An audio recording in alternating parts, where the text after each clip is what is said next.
अगर आपने अभी तक हमारा चैनल सब्सक्राइब नहीं किया तो अभी सब्सक्राइब करें और बेल आइकॉन को क्लिक करके हमारी लेटेस्ट वीडियोस के बारे में अपडेट। अस्सलाम वालेकुम, हमारे चैनल में खुश आमदीद।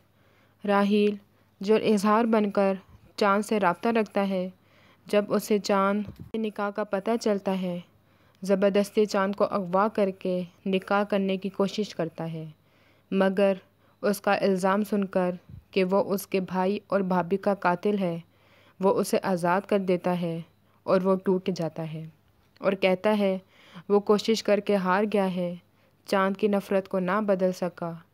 मगर इशफाक़ की बातें चाँद की सोच को बदल देती हैं।